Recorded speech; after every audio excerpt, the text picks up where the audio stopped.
Ya, seorang pula. Ada satu. Nanti cari kata-kata.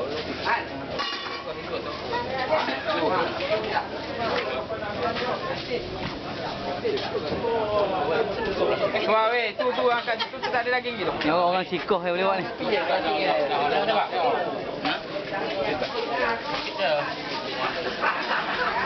Siapa nak lidah kan? Kalau tak nak Lidah. Lidah. Buat apa pun tak tahu. Siapa nak lidah? Tak nak kita masuk sup.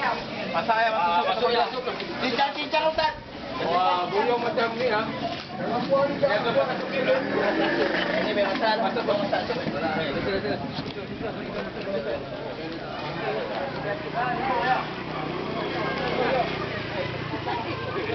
Pizza Maria.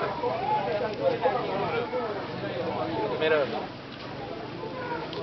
Ni salah satu jabatan yang bertanggungjawab untuk menguruskan spare part lembu yang ada.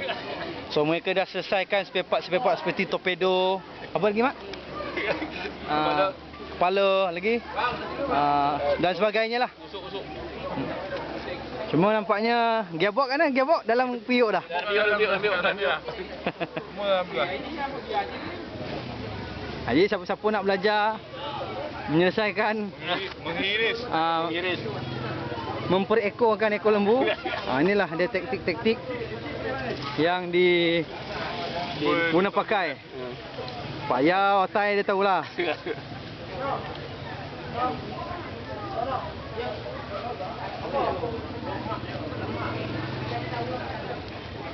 Oh mak.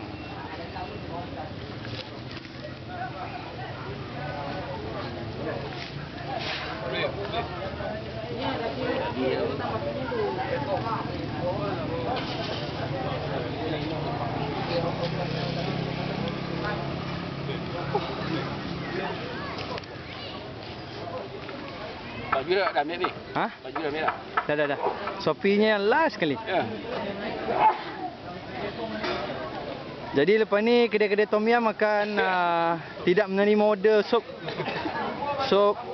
ekor selama lebih kurang sebulan. Sebelum tak laku lah.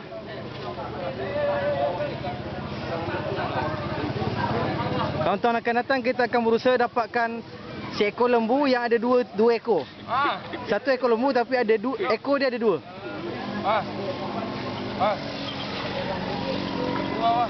Panjang perjuangan ni. Datang ni. Berbiji.